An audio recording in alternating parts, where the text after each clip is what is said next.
the first time since 1969, the Sports Car Club of America's National Championship Runoffs return to one of their historic homes, Daytona. Welcome to the 52nd SCCA Runoffs presented by Garmin Verb at Daytona International Speedway, brought to you by Mazda. The run for the medals begins now. Hi everybody and welcome. What a day we are having here at Daytona International Speedway as the SCCA's National Championship Runoffs presented by Garmin Verb returns after some 40 years to a very special venue where much of it started at Daytona International Speedway. For a lot of years it swapped between Riverside, California and Daytona in the pursuit of a national championship. And this year, it returns to this legendary racing facility. I'm Greg Creamer, joined by Jeff Lepper. We have seen already at this event some spectacular racing, and we are now just about set to determine our 6th national championship of the day here at Daytona International Speedway. And also joining us is Hayward Wagner. He'll be covering a lot of the action down in the pits. And Jeff, we've certainly seen some spectacular racing. And in Prototype 2, the race that's coming up, we're going to see some quick racing. Yeah, these cars are the old DSR championship cars. Some Sports 2000 chassis cars sort of falls into this group. Aero packages on these cars are pretty good. They're an automotive or a motorcycle-based engine, roughly 175 to 180 horsepower. These are sort of like the limited prototype cars, so it's going to be exciting to see these guys on this oval. It's going to be great. Let's check in and find out what the pulse of things is down in pit lane. Hayward. Hey guys, it's warming up here in Daytona. A little bit of a breeze coming down the front straightaway. These super slick aerodynamic cars are really in their best conditions here. One thing to watch for, the cars that are powered by bike motors are used to having that motor completely exposed to the air. Here with the bodywork, it's a little bit different game, so keep an eye on those guys running hot as most of this lap is flat out for them. It's a very good point. This heat, of course, plays all kinds of tricks, Jeff, not just on engine temperatures, but also just on aerodynamics as well, and tires. There's so much for these drivers to be processing right now. Yeah, it was a good point that Hayward made about the bodywork being enclosed in these motorcycle engines. You know, traditionally they're air-cooled versus water-cooled, so I think a lot of the guys are switching over to be water-cooled here just to make the cars last over this distance of 40 minutes or 14 laps. And now let's take a look at what we are calling our Garmin Verb Fast Lap. And I'll tell you, we have an opportunity here as we hop on board. This is going to be one interesting ride, Jeff, and it gives you an idea of the speed we see unfolding here. And the coolest part is the open cockpit, too. So your visor's shaking, the air's blowing by you here. You see the lateral G load over 1.5 Gs down there in turn number 1. As you come into the braking here, the International Horseshoe, a quick little blip with the throttle here. It's not a assisted shifting. They're not a full sequential. You actually have to push a clutch in. You can't push a button and do an air shifter like you would on a normal motorcycle or a drag bar. But yeah, if you're as good as Clark Camber, you don't have to use the clutch, but you can still match the revs on the gears. Good point. By the way, we're on board here with Jeff Schaefer and his One Motorsports Radical, guy who qualified in the 2nd spot and was one of the drivers that was picked to finish on the podium by Sports Car and threw down a wicked quick 152.3, topped only by Chris Farrell's 151.8, but this Radical seems to be working here. It really is, and great shots here from that Garmin Verb as well. You get to see how much the camera shakes and the vibrations coming down through the oval, how bumpy this track really is. He's got a firm grip on that wheel through NASCAR turn number 2. Comes down into the bus stop, and of course he's an ex-Pro Atlantic driver, so he knows his place around, especially in open wheel cars. This is basically an open wheel car with the body work over it to cover the wheels. So the way the suspension geometry is, the wishbone suspension in the front and the rear, sequential transmission, but you have to push the clutch in to do it, to get it to go. Exactly. It's manually activated, essentially, is the way that they're referring to it. And of course, it's a flat bottom car as well. From the rear axle line back is a big diffuser, but there's no tunnels in Prototype 2 like you have in P1. Still, you can see heading into the bus stop, he laughed as he went by the 3 and the 2 shutdown marker and then dipped it a little bit at 1 to flow in there. So there is a lap of Daytona International Speedway with your Garmin Fast Lap by Jeff Schaefer. Absolutely fantastic. And the field lined up and ready to go. Chris Farrell, we talked about, the guy from Salt Lake City, Utah, that put his store on the pole, the C&M Manufacturing, Hoosier Tires and Geartronics entry up front. And of course, he comes in as a defending national champion, just not in this class. No, not at all. He's not a national champion at all. He won it in the DSR category back in 2013. He won by 10 seconds over David Locke. So he's got his runoffs there. He finished second in 2010 in the DSR category. And like we said before, that category was mixed up with the different categories. Right. He also ran P1 in last year in 2014 and won that championship. So going back to the T2, I think more of the P2 category, it's probably a little cheaper than P1. I think so too. Yeah, it's just not as technically evolved, if you will, and by design. The old DSR had gotten kind of out of hand, so when they decided really to blend D-Sports Racing and the Sports 2000 category, they took it back a little bit, got rid of the tunnel technology, and also introduced back in a little bit of the Tinkerers concept, which is what D-Sports, C-Sports always was, and they let now P1, which is basically the CSR cars, that's the full tunnel class. So this is, it's a little bit more in the driver's hands in a way. It's not just sheer stick. No, it really is, and you can really see that when you saw those radicals out there on the track driving through these corners. All right, and of course, we're closing in on getting this one underway. What's happening down at pit lane, Hayward? Guys, you make it really challenging when you're this knowledgeable about the class. There's not much left for me to talk about. Sorry about that, bud.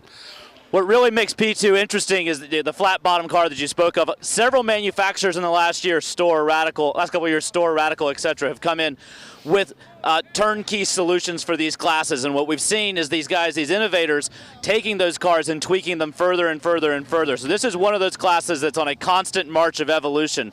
You're seeing more motor, faster cars, more slick chassis, lower wings this year.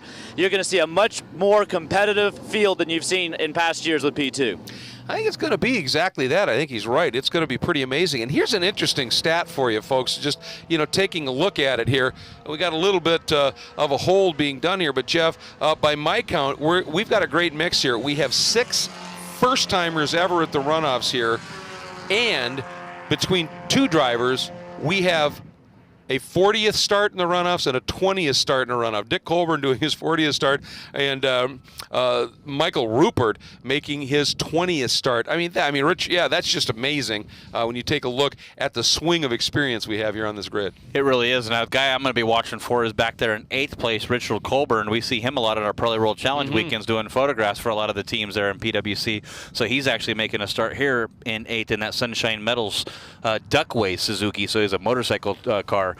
And to watch these motorcycles versus the automotive engines to see which one's going to have the advantage here, they said that Mazda Raceway Laguna Seca, that was a 2-stroke track. Yep. This is more of a 4-stroke track. We'll see if that's going to be the case and how this plays out. I think so, and it's interesting. Both Colburn and Rupert, the Nestendo Duckway, that is a home-built chassis designed by, I think, Michael Rupert.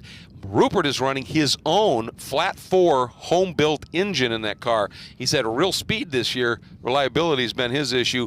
Colburn they just sort of decided to kind of split things out and let Colburn run one of those motorcycle engines. It'll be interesting to see. But the problem right now is Farrell and the pace that he has. And he said he took that 2014 P1 car and converted it to a P2 car. He said he wasn't really happy with where he was, especially power-wise, in the P1 category. He said, so he decided, I'm going to make a couple of changes here, convert this to a P2 car. I think it'll be more effective there.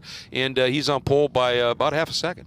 Yeah, it's really great. And if we can get word from maybe I got a Hayward Wagner, a question there on, do we know what weights these cars are, for these drivers, with the drivers at all? If we can find out from that to kind of get an idea of the automotive engines versus the motorcycle engines on the weight classes here.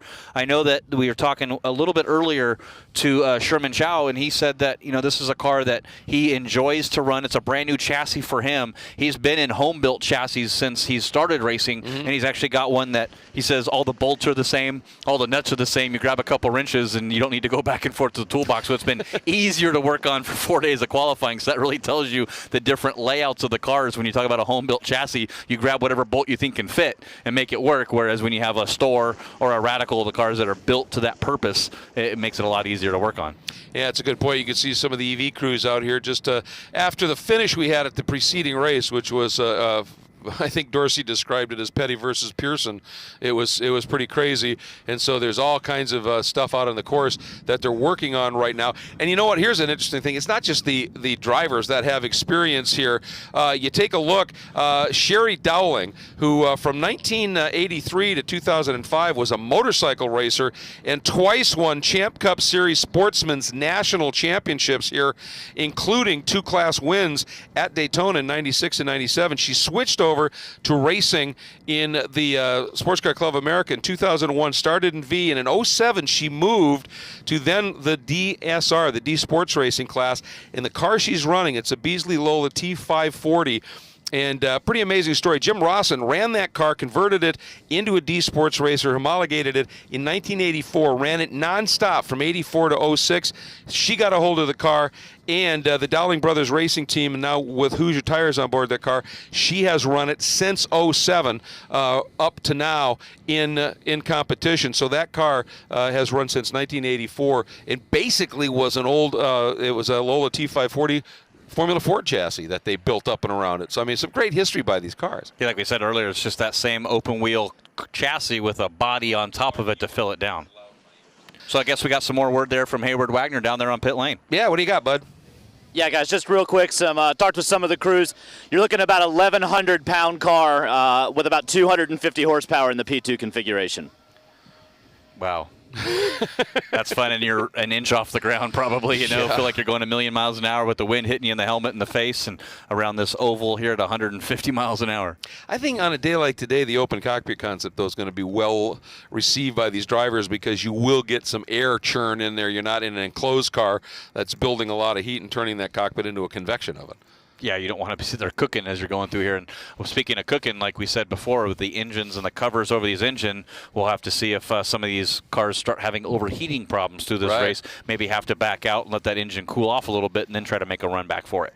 And we're getting a report now. We're thinking from race control they ought to be able to get this one moving in about 5 minutes, which is a tough deal for these drivers. Now, yeah, it's open cockpit. You're just sitting there, sun beating down on you, the car, the components, everything's getting hot at this stage. So it's a tough one. And I was going to point out here, we have a couple of guys. You know, Jeff Schaefer we were talking about. Interesting what his season has held for him this far. And talking about the speed and that one Motorsports Radical, he has had 8 poles this year, Jeff, at the nationwide level, where he finished 9th in the nationwide point system that they generate. 8 poles, but was only able to convert them into 1 win. And so, you know, he is very, very hungry. And another guy that's had a remarkable season in his first ever runoffs. And Schaefer, by the way, this is his first runoff start. So another guy with a great run in his first runoffs, qualified 6th, Greg Guyon in the Argus Magnetics and Guycor International entry, runs out of Willowbrook, Illinois, Chicago region. His store Suzuki in the nationwide points, he was 2nd with 6 wins and 5 poles. He had 12 starts, 11 of them were podiums. So even though it's their first runoffs, it's not as if some of these guys don't have some serious chops. No, they know what they need to do when they come here, and we'll see these guys get it done. The drafting will play a factor here when you get the cars up underneath each other, so if you can stay with them, we'll get it done. The pole was set by about 0.4 of a second from 1st to 2nd. It's another 0.6 of a second back to 3rd. You go back to 4th, where it's only 0.2, and then they're only separated by 0.3. So from 3rd back to 6th, it's a pretty tight gap. But it's race day. That changes a lot with the weather it is. You see there is a slight breeze there, that beautiful American flag, the stars and stripes blowing in the wind there on the exit of, I believe that's turn number 3, coming off onto NASCAR turn number 3. Which means tailwind into one, headwind into the bus stop, and that affects the aero, doesn't it? It does, especially on these cars with the way the air goes underneath the cars, over the cars, the amount of downforce it creates, and then going down into turn number 1, you got that big tailwind. You might be 5-6 miles an hour quicker. You got to make sure you hit that right braking zone to slow that car down for turn number 1. You get down in the corner going a little too quick, you use your normal braking zone, and then you overshoot that corner. You might throw your whole national championship away. It's a good point. By the way, speaking of national championships, we're going to have a new one this year. Well, at least it won't be a repeat from 2014, as the top 3 in last year's race were all sort of West Coast specialists, and we were running out of Mazda Raceway Laguna Seca. But it was an interesting finish, if you will, because across the line it was Dave Ferguson and Mark Mercer, who, by the way, were running in 2 of the Sports 2 variants that took the top 2 spots, but they had passed Fabian Okonski, who had been leading up to the point that they both went by him. As it turned out, Fabian lifted because a full course caution had come out, and neither Ferguson or Mercer caught it right away. It was deemed to pass under yellow. They got moved back around, and Fabian ended up getting the national championship. So it's interesting how things can be decided here. You never know what's going to unfold. You look at some of the finishes we've already had here this weekend. You look at some of the finishes in the past. You throw in high banks, long high-speed runs, drafting battles where you're tucked up behind somebody. You never know what's going to happen, but we are not going to have a repeat champion, so there's lots of guys out there who are looking at it, and it's pretty impressive when you think about it. Michael Rupert, a two-time national champion, over his history, like I said, 19 previous starts, 7 poles, 5 fast laps. But Jeff, his last national championship win was in 1997 at Mid-Ohio in D Sports Racing. So it has certainly been a few years for him here. So looking forward to this one. There's a good sign. We have cars moving out of the false grid. And basically, folks, they just take that right-hand turn into pit lane, hang a left, and we start our pace lap and get this one going here. Again, 14 laps, 40 minutes. If there's some reason that we can't complete the race distance of about 50 miles in the 14 laps, there is a time limit of 40 minutes, but the cars start to set up side by side and then out on the pace and parade lap. And just remember, these are most of them are motorcycle engines, so you can imagine how fast a motorcycle engine spins up when you're shifting. They're running the same, if not more, RPMs out of these engines, sometimes 14, 15,000 RPMs out of these motors. So if you're standing on the fence, listening and watching our live coverage here at SCCA.com/live, listen to the way these cars sound as they go by. It truly is listening to like a Formula car or an Indy car come down here around Daytona. Scream is pretty much what you're going to hear for an engine note. Showing you the starting lineup across the top of the screen right now, and you can see some of the guys a little bit farther back in the pack do indeed have some work to do as we get this one underway, but that's why we have the races here after a long season of competition. And it's kind of interesting as we're watching this parade lap here, and again, you can take a look at the starting lineup across the screen.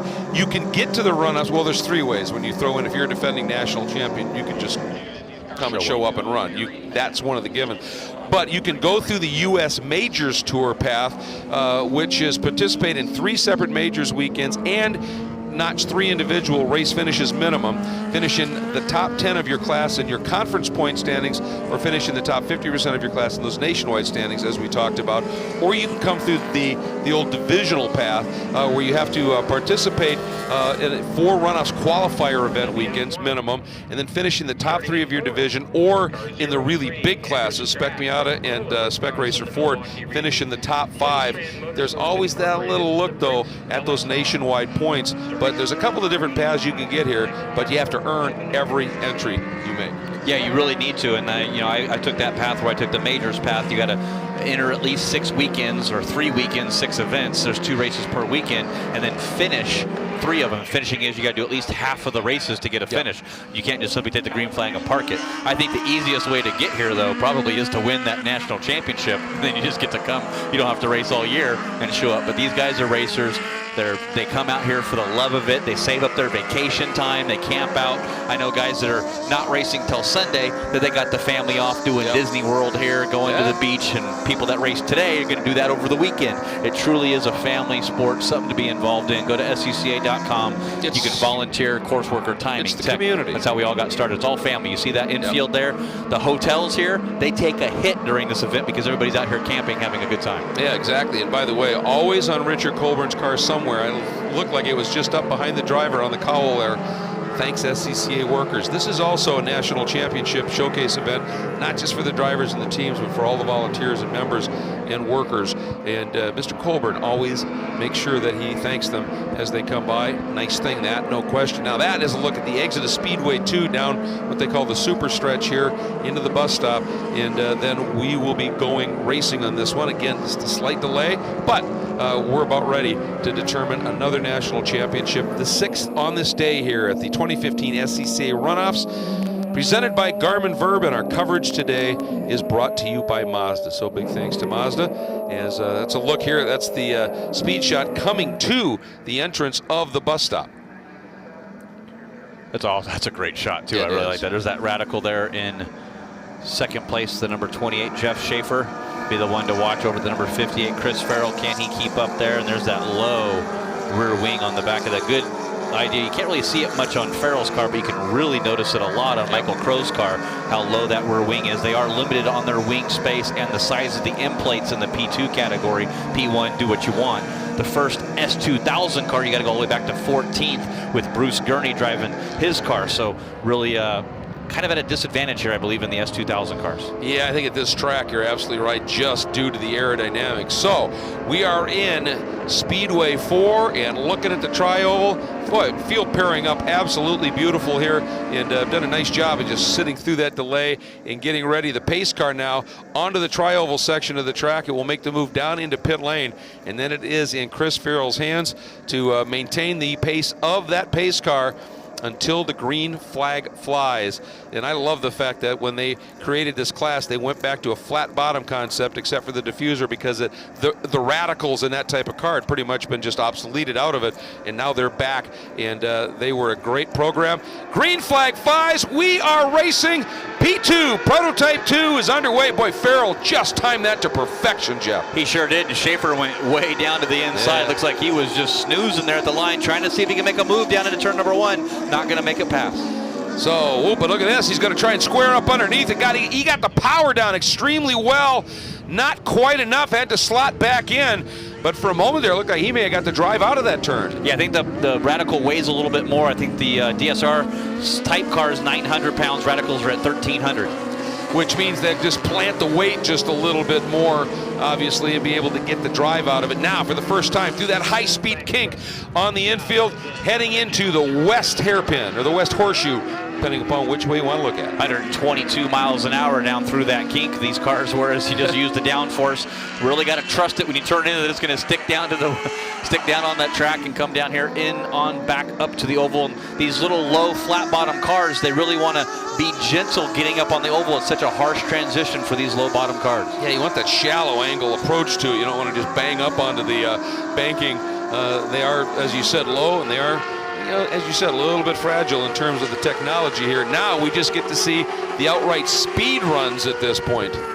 Yeah, right up onto the speed trap. We'll see what they are before they go down into the bus stop. We also have down into turn number 1 across the stripe. We'll see what the top speed is of these cars. And not necessarily it matters what the top speed is on the oval, but it's how fast these cars can go around the curves through the bus stop. It's a slight break. Maybe you turn in the car and then back on the gas through the entire bus stop. Oh, back onto the oval is Schaefer. That's Michael Crow, I believe. That's Crow. Yes, Crow having an issue. Good point, Jeff. And that's going to allow, there was already a great battle shaping up between Anders Graf and Sherman Chow. So Crow, boy, that's a tough break early in the going here. Yeah, heartbreaking really to him as he comes down on that first before he even gets to complete a lap. Looks like his national championship is over. That is not what you want to see here in the very early going, but once again, a very strong run. That is Sherman Chow we're having a look at here. Here we go. That is our leader, Farrell, and you can see he and Schaefer have already opened up a pretty sizable margin once that problem cropped up, as you pointed out, for our third place starter, Michael Crow. Yeah, it's 1.6 seconds for your leaders and another 3.5 seconds back to third place. So stretching that out, Schaefer's got to be careful here. He doesn't want to let Farrell go too far. It's the big battle for third. Huge one. Sherman Chow, Anders Graf, and Greg Guyan now up into that top 5. And he was one of those drivers we talked about making his debut, and had a tremendous season on the nationwide level, and now showing what he can do here, but ooh, way wide, Jeff. Yeah, he falls right off the edge. Just gathered it. Oh, just comes back on, and not a very safe re-entry there, as almost got caught up with the car of Brian Yates. I'm not sure that he was completely in control when he regained the track there. I think he was still a bit of a passenger. And Richard Colburn gets ahead of him too, the yellow car there. You saw that earlier to thank the workers. Able to move up his space. Not how you want to take that space, but he'll take it anytime you can get him. Yeah, I mean, that's obviously something you have to do, is be in the right spot and be able to take advantage of opportunity as we go back once again to this battle for that third spot. There are your two leaders working through the bus stop, and Anders Graf is really starting to attack here big time. And I'm not sure about the tires on these cars and what different compounds they have, but when you have a car that's a little bit lighter, it does take a little longer to get some heat in those tires. So as hot as it is here today, I'm pretty sure the rubber's already melting on these wheels. Yeah, not taking too long, and obviously downforce will generate heat as well as you are absolutely planted through some of these long banking corners. There's a lot of load when you're running some downforce, and these may not have P1 level downforce, but they've got a bunch. Yeah, they sure do, and they work on that as much as they can. They're not really throwing them in wind tunnels every week, but they're still trying to get as much as they can. As you see down there, down on pit lane, there is Michael Crow, and they got the back panel of that up looking at the engine. So problems, big ones apparently early here, and anytime you hit pit lane in a 40-minute or 14-lap national championship battle, your shot at that title is gone. Sherman Chow in that car running in third. The number 3 has been able to stretch his margin a little bit now over Anders Graf, and he just setting some awfully quick laps right now and some pretty quick trap speeds down into turn 1, Jeff. Yeah, 166 miles an hour, the top speed so far, and he's also purple in that third sector too, time-wise, which is that big long stretch out of the bus stop down into turn number 1. So that speed that he has there on the top end really paying off for him running in third place. Well, I think that's telling us a little something, isn't it? You look at Farrell's best speed of 159, and then you look at Chow at a 166. So Chow obviously running very trimmed out right now, and Farrell has a little bit more downforce angled into the car, I think, to help him get through the infield section a bit better as well. As we're looking here, Doug Piner, that 00 right now, sitting just outside of the top 10, having a strong run. Yeah, Jack Donaldson, they're putting the pressure to him right behind him. A great paint job on the front of that car. I like the little pink and purple accents on that car. The car behind it looks more like Jack Donaldson's car, looks more like a traditional S2000 car in the bodywork, but still a little bit more slippery and a better body on that. That's running the Mazda motor in that, so that is an automotive engine. I believe it's a 2-liter in that car with the Mazda. Yeah, having a good lap. By the way, Farrell had just turned the fast lap of the race at a 152.941, and that puts him now as the only guy, I think, Jeff, down into the 152. So that car is really just starting to find its pace, isn't it? Yeah, he's almost a full second ahead of second place Jeff Schaefer. It's almost to the thousandth of a second, too. So there is the 58 of Farrell, and making his way around. I think that was down in the pit lane there for the 55 of Jake Thielman. And he had a stop in pit lane. He's back out on track right now, but down a lap. And what you said, once you go down on pit lane, Greg, your national championship race is over. Chris Farrell from Salt Lake City, Utah, doing a good job leading in his Store WF1 chassis car over that Radical SR3 built car of Jeff Schaefer. And I know the Radicals, you can drive those cars at a lot of the driving schools that they have, the Ron Fellows School there at Spring Mountain in Nevada. You get a chance to come out and drive the same car that Jeff Schaefer's racing. So check it out for that, because there's a chance you can get behind the wheel of one of these cars. Yeah, by the way, Sherry Dowling in the number 47 started 12th, and she now has taken that car up into the top 10, running in 9th, right behind the number 7 of Mike Rupert, who has worked his way now up into the 8th spot.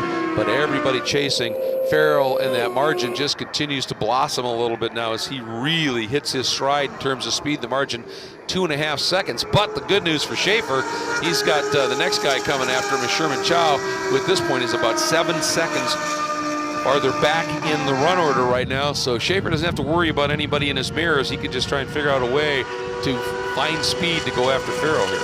Yeah, I talked with Sherry Dowling a little bit earlier on Tuesday, and I said, this is sort of a home race for you in Nokomis, Florida. And she says, yeah, but there's not a lot of club events here at Daytona International Speedway, so I don't get to race here that much. So as much as it is at a home race, I don't have a lot of experience here. She's doing a good job, though, showing she's all the way up in the 9th, like you mentioned. Yeah, a lot of experience here at Daytona just on motorcycles, so that's not going to help too much. Usually they run a little different track layout and configuration as well. Boy, just watching right there, Schaefer, the back end of that Radical, starting to step out a little bit, Joe. Yeah, it really was. The handling looks like it's a little bit loose coming down there. You're hard on the brakes through there. The car gets really light. You have the transition from the banking down to the flat part, and it's concrete and asphalt, so a lot of challenges there. Yeah, a couple of stoppers down in pit lane. Hayward, what are you hearing?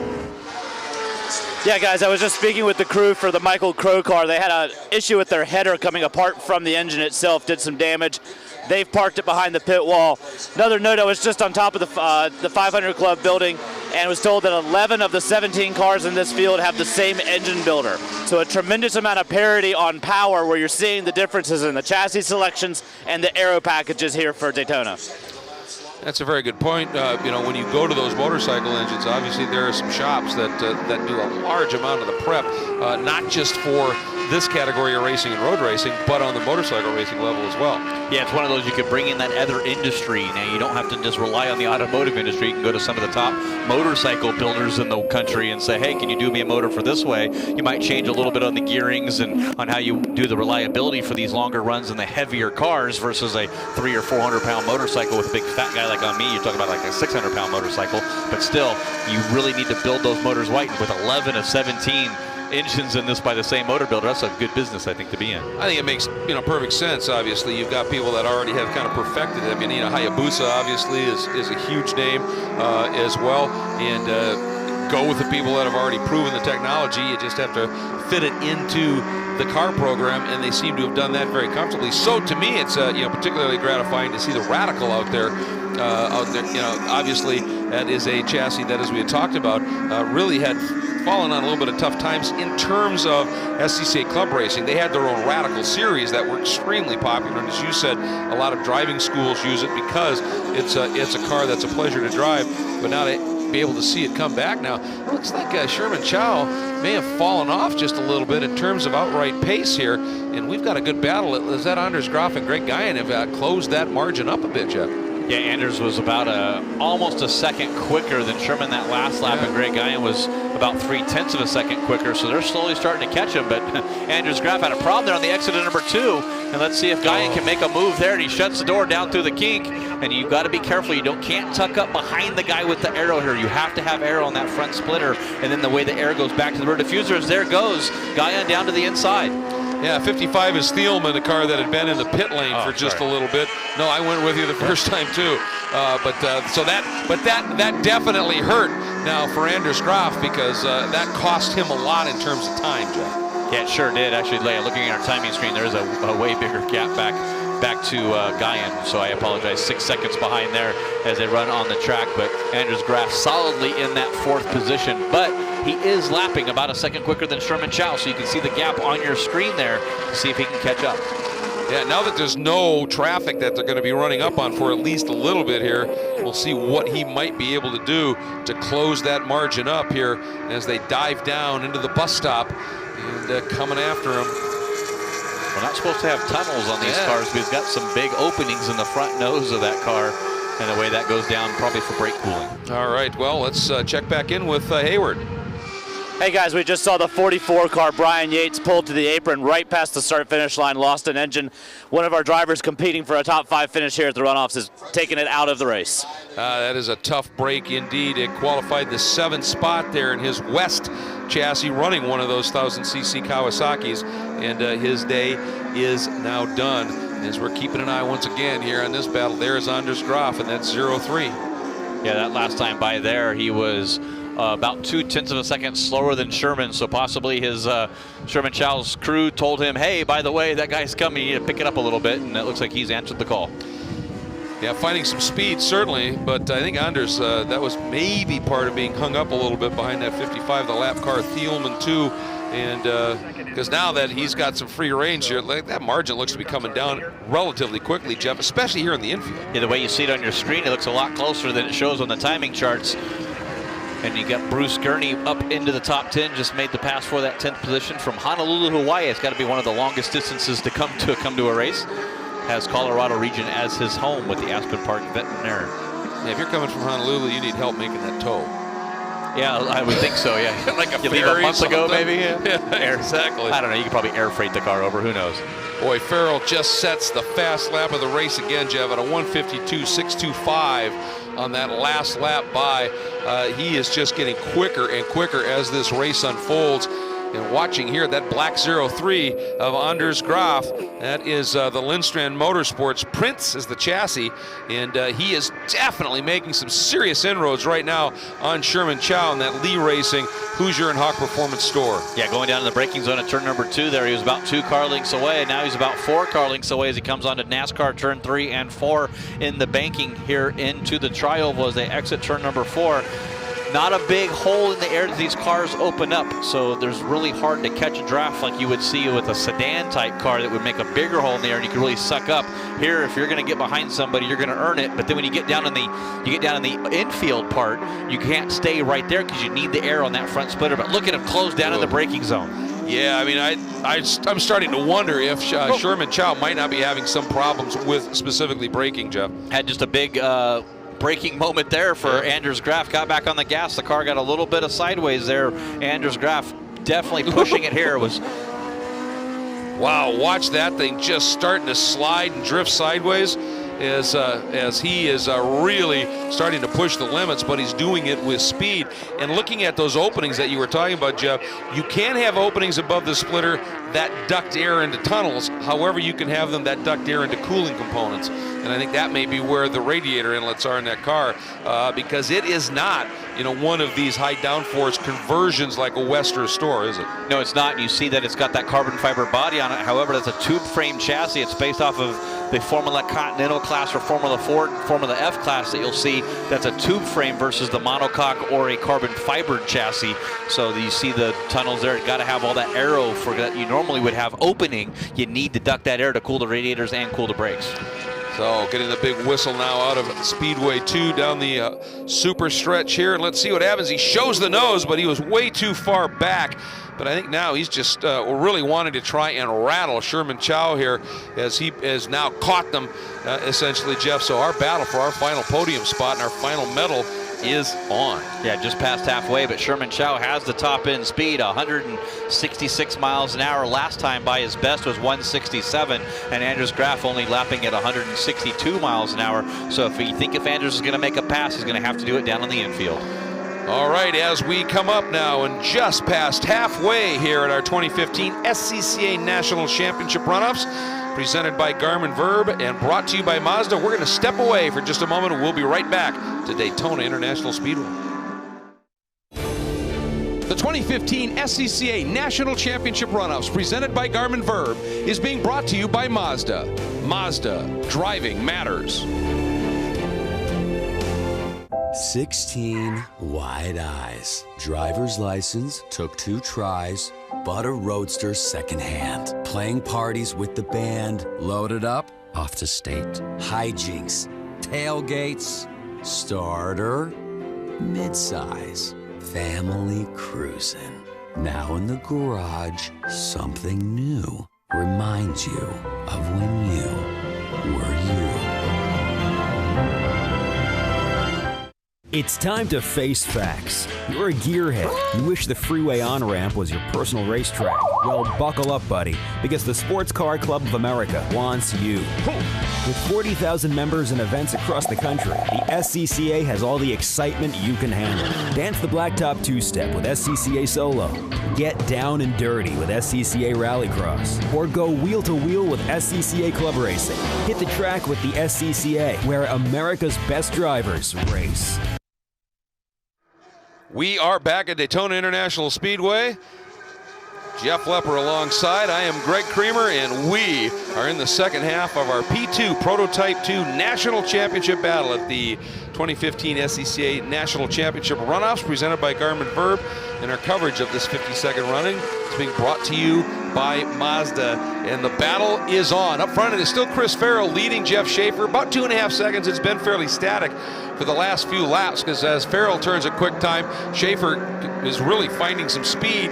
However, this battle for our final podium spot continues to be strong. In certain spots, Sherman Chow is a little quicker, and in other spots, Anders Graf is a little bit quicker, and it all comes down to who's going to get the job done in the clutch.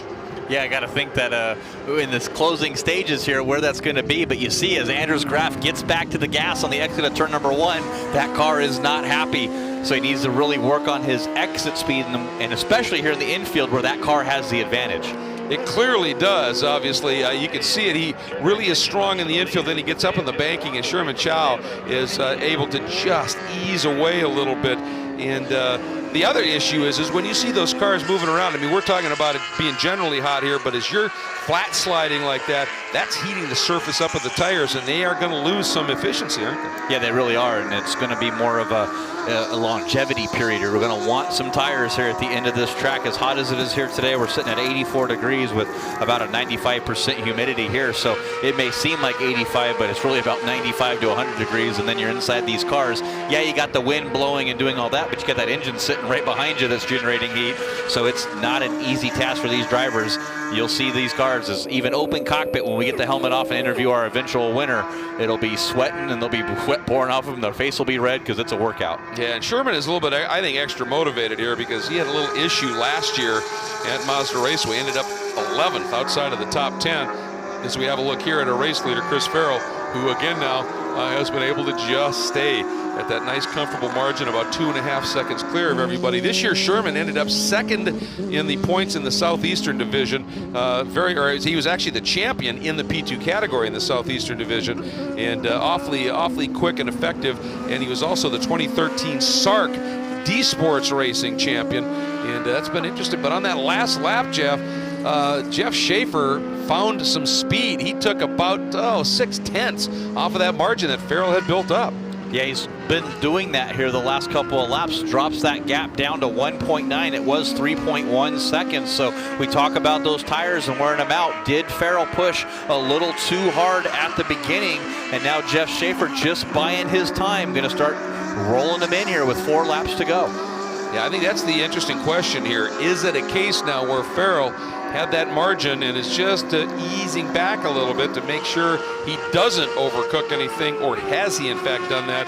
And Schaefer has played his cards a little bit more conservatively early and now has more to play with at the end, and that's all part of the game here. It may only be 14 laps or 40 minutes, but if you push too hard too early, you can find yourself with a car that's not good late in the race. Yeah, you see that good speed shot there coming down into the bus stop right up against the wall. What a great shot, and of course all of our online coverage here brought to you by Mazda, so thank you so much for Mazda.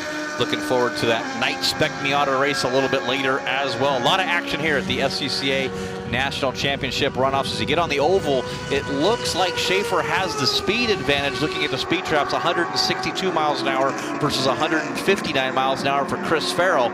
So if he can sort of catch him and stay with him here on the oval, maybe he has a good shot at getting by him on the road course. It's not over at all in our P2 category. Well, it'll be interesting, and I think the key here might be, obviously Schaefer's going to have to be right with Farrell on that last lap coming up out of the bus stop, and to be able to use that little bit of a top end advantage here. Now Farrell just turned a very good lap as well at a 52.4, but Schaefer a 52.35, so he's taken another little tink back. He's chipping at it. Yeah, he did. I guess Chris Farrell got the word that he was coming, turned the wick up a little bit, but Schaefer still a 10th quicker, and now lap traffic's going to start playing a factor. You see Farrell starting to catch up to some lap traffic here. When can you get around him? This track, if you catch them in the right places, plenty wide enough, you can get around them. Sometimes it doesn't play a factor, but it's one of those you just never know. Yeah, and you hope that the traffic does what the stewards or what every driving instructor says: drive your line, let me find a way by you, because then I can set up, especially if I'm significantly quicker, set up to get you clean somewhere. Oftentimes you see a driver try and help and he ends up going right where the guy had set the car up to go. Now Farrell is going to catch this bit of traffic here at an absolutely perfect place on the track as he gets by Jack Donnellan nice and clean, and will clear him as they head down to the bus stop, but there's a lot more traffic ahead. Yeah, and he got a little bit of a draft there too, so that's really going to help him, as now Bruce Gurney is in front of him. He'll get the draft through turn 3 and turn number 4. So we'll see what that gap, it was 1.8 seconds last time by, and I gotta think that's really gonna help Farrell out. We'll see where Jeff Schaefer catches this lap traffic, and if he can clear both Donnellan and Gurney before he gets down into turn number 1. Well, and I think Farrell just read that absolutely beautifully, because there are times you actually want to give it up a little bit going into a corner so you get a better run on the exit, and there's no question Schaefer lost some time here. It was 1.8 last time by, and as they cross the stripe this time, give you a look here as we get the official word from race control as to what it changed to, but he definitely lost a bit of time on that run here. As a matter of fact, let's see the margin this time. Well, it's showing as 1.8, but I don't know that it is updated yet, folks. So it was a big, costly lap for Schaefer. Yeah, watching Farrell drive his lines, and he's not touching the curbs whatsoever. He's just barely right on that line, right where the curbing starts. Jeff Schaefer bouncing over the curbs a little bit, trying to get some rotation in this Radical. And I wonder what's happening here with the car 28. You see that sliding out a little bit down through the east horseshoe as he comes down into this hard braking zone, back up onto the oval. I believe there's only about 2 laps to go here. Will he get a move done before that can happen? Can he? Of course, catching Farrell and trying to get around him is 2 entirely different things. Yeah, and that's exactly, I mean, at this point now, there is no conserving. You better just go. And when you've got that deficit, which looks to be back up into that 2.5 range that Farrell had for a good stretch here, right now, you've just got to throw everything at it that you possibly can. That battle between Chow and Graf, though, continues to be pretty stout as well. This time now, Farrell may not get so lucky in traffic, Jeff, as he gets him in the bus stop. It's all a matter of how he clears him on the exit here, watching Schaefer, and up front, Farrell running through some lap traffic, and it looks like he was able to get a decent run and just go up and around the outside. And you can see now, there's that big shot. You can just see the nose there of Schaefer's car. That's the margin. Well, the traffic can giveth and the traffic can taketh away, just like that. He's got another car in front of him, and I think that is, not sure which that's John McTaggart or Bruce Gurney that he's catching up there. There's 1 lap to go. White flag for your leader, Chris Farrell. Here we go. There is Farrell, and oh boy, this time the traffic is going to maybe park him here. He's got to be very careful, and it all comes down to it. It's close. Oh, he's got to go offline. The other guy doesn't see him. Farrell finally goes, thank you for letting me through, but here comes Schaefer. Now that second car, if he understands there might be a battle afoot, he opens the wheel up. He lets Schaefer through, and Jeff, that huge margin is down to under a second as we start our final tour. And a faster Radical on the ovals, about 3 miles an hour quicker, so Jeff Schaefer needs to try to close that gap down here into that east horseshoe, hard on the brakes, get a good run out of here, and then coming back on the oval, try to catch a little bit of a draft and maybe catch him at the line with that 3 mile an hour advantage that he's had all race long. Oh boy, this is going to be fascinating. And again, Chow and Graf still battling it for that final podium spot. Here we go, last time out of the infield, up on the banking, and this is where, if Schaefer's close enough, he's got that little top end advantage. If he can just get close enough to get a little bit of a tow, well, we'll see what happens. But boy, Farrell got out of 6 exceptionally strongly that time, Jeff. He really did. The acceleration, that lighter weight car able to pull a gap. Can Schaefer get that top end coming out of the bus stop and into NASCAR turn number 3 and number 4? And I don't think Farrell was saying thank you very much to Bruce Gurney for letting him go by, but we'll see if we get a replay on that. But here's Jeff Schaefer through the bus stop. Doesn't look like he can get it done. That's a big gap there, about 7 car lengths. Yeah, Farrell able to really scoot through that bus stop and keep his exit out of it, back up onto the banking in good shape through the last couple of high bank corners and onto the tri-oval. Here he comes from the pole, Chris Farrell in the C&M Manufacturing Hoosier Tires Gear Tonic store, across the line, and the checker flies.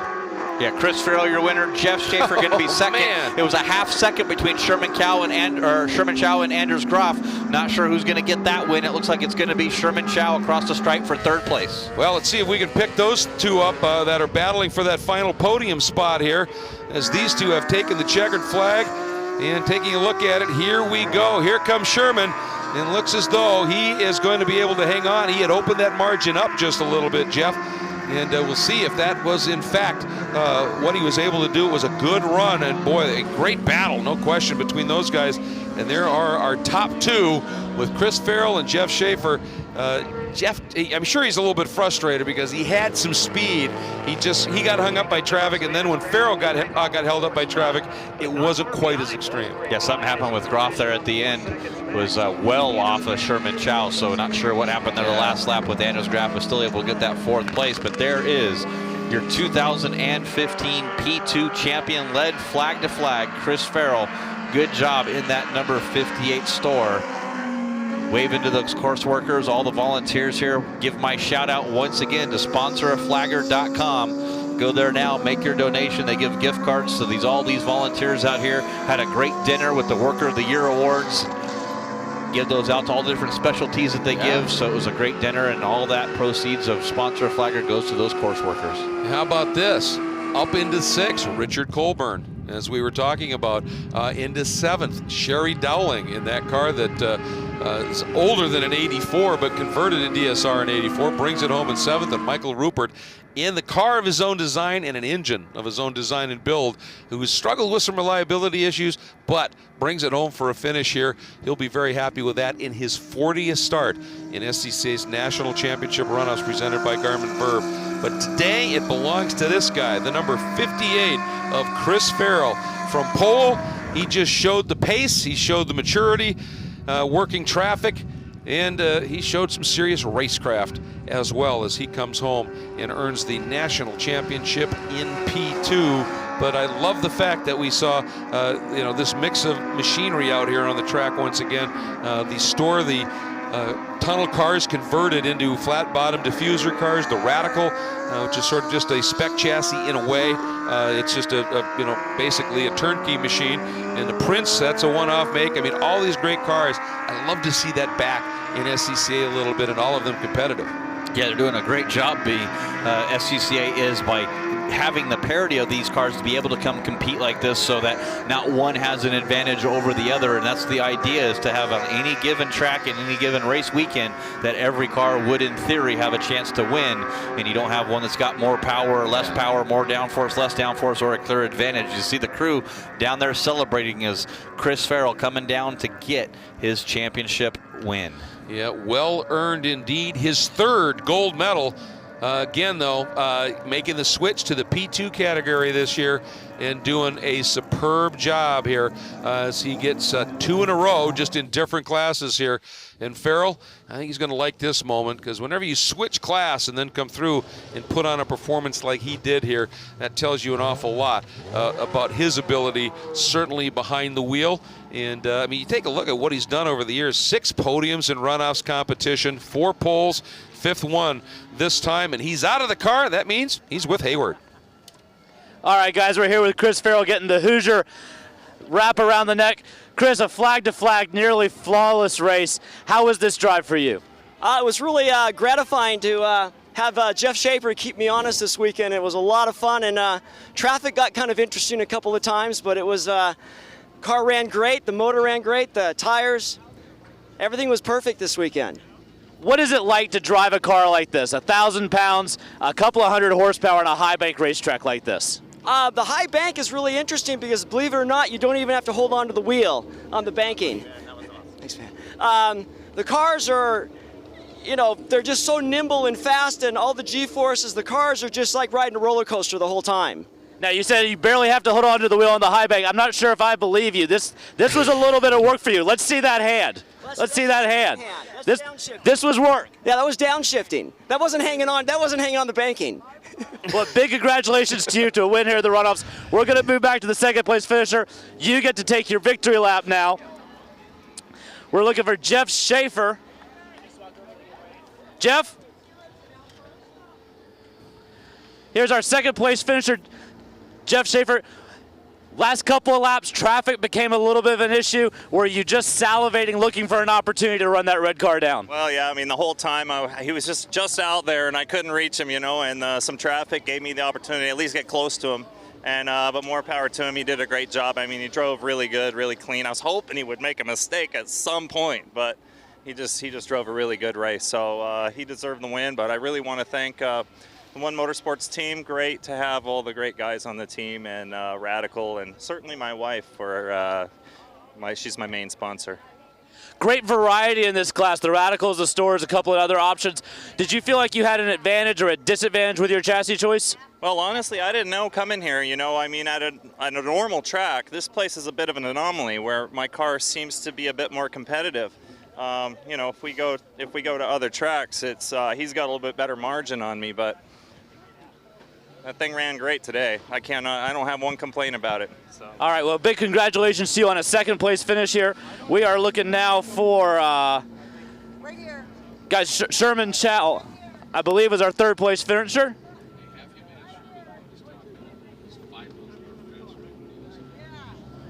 Here's Sherman, a great drive for you finishing in 3rd.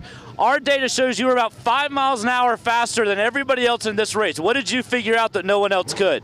I've got a great crew chief. We had some ideas with an engine. We're running a built motor from George Dean that gave it plenty of power. And my crew chief, James Lee, had some ideas for some aero. And so we put it to work, and that's what brought me home. The drivers are all great here. I mean, everybody here are winners, right? So the engineering was the key here. So what I'm hearing is you guys had some ideas that you don't want to tell us about. Oh, sure, we'll tell you about it. Where are the beers, though? That you had a great battle going there for the majority of the race. It looked like the last lap or two you found some separation. Could you tell if there was an issue or something that happened there? Well, my old crew chief from the Northeast will know. If I don't have somebody in front of me and behind me, I tend to let up a little bit. So when the other car came behind me, I said, okay, it's time to step it up a little bit, and luckily I was able to do so. Well, congratulations to you on a strong podium finish here at the Runoffs. We're going to send it back upstairs. I like that. You either have to tell, I'll be happy to tell you, you either have to give me beers or I'll tell you and I'll kill you. One of the two. One of the two. That's how it's going to play. And there's Chris Farrell out on his lap. You know, getting back to what Jeff Schaefer said, he said this track really seemed to work. I think it's because that Prince chassis is very slippery. I mean, you look at the openings on that car, not a lot to it. You know, it is a very slippery chassis. Yeah, when you did that, that way that you do the wings and how you trim that car out too, it does affect you on the infield though. Yeah, no question about it. But here's a look now. Chris Farrell with his third national championship. Jeff Schaefer, a great silver medal. Sherman Chow, a wily, apparently, bronze medal in that third place finish. Anders Graf fourth and Greg Guy in fifth. Great run there. And again, Richard Colburn, 40th start, earns a sixth place finish. Sherry Dowling, a great story there. Great to have her running with us.